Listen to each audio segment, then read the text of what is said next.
আসসালামু আলাইকুম বন্ধুরা, সবাই কেমন আছেন? আশা করি সবাই ভালো আছেন। আজকে আপনাদের সাথে শেয়ার করব ঘরে থাকা মশলা দিয়ে অল্প সময়ে কিভাবে ডিমের কষা তৈরি করা যায়। এর জন্য আমার সাথেই থাকুন, ভিডিওটি শেষ পর্যন্ত দেখুন। চুলায় একটা প্যান বসিয়ে নিয়েছিলাম, আর প্যান বসানোর পরে প্যানটা গরম হয়ে আসছে। এ পর্যায়ে আমি দিয়ে দিচ্ছি তেলটা দিয়ে প্যানটা নাড়াচাড়া করে নেব।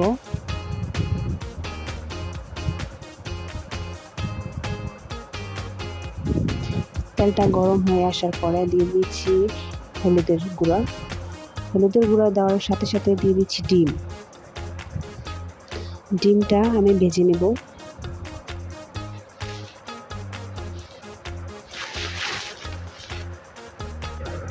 আমার ডিমটা ভাজা শেষ, নামিয়ে নিলাম।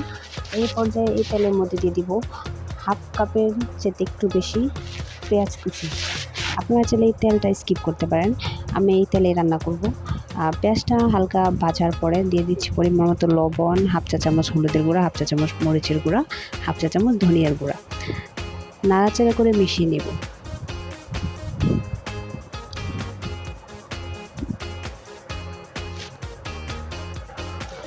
মিশানোর পরে এখানে দিয়ে দেব পরিমাণ মতো একটু পানি, তারপরে একটু কষিয়ে নেব।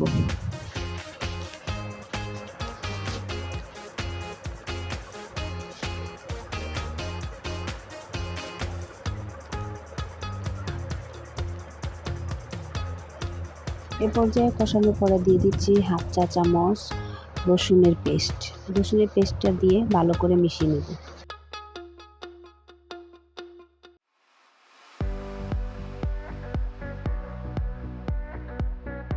দিয়ে দিচ্ছি একটা টমেটোর পেস্ট। আমি এখানে একটা টমেটো নিয়েছি, আপনারা চাইলে কম বেশি নিতে পারেন। টমেটো পেস্ট দিয়ে ভালো করে নাড়াচাড়া করে মিশিয়ে নিতে হবে।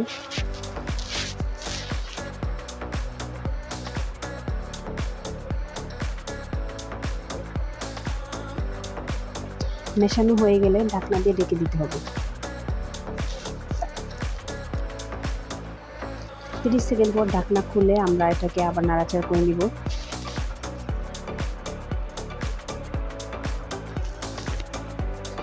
এই পর্যায়ে দিয়ে দিচ্ছি ডিমটা দিয়ে ভালো করে কষিয়ে নিতে হবে যতক্ষণ মশলা থেকে তেল না বের হয়। মশলা থেকে তেল বের হলে বুঝতে হবে আমাদের কষানো হয়ে গেছে। তো এই পর্যায়ে নাড়াচাড়া করে ডিমটাকে কষিয়ে নিতে হবে।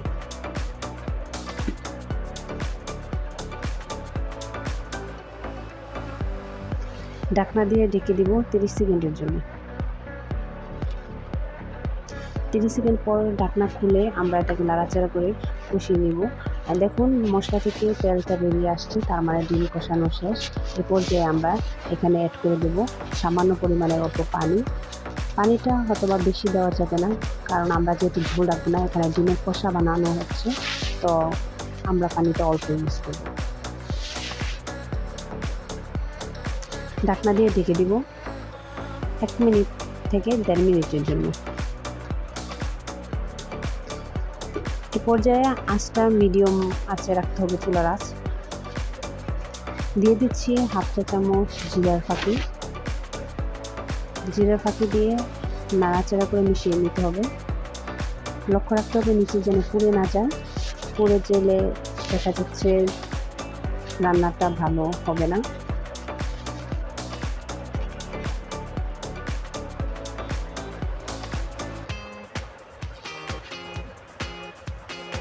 এই পর্যায়ে দিয়ে দিব লেবুর রস।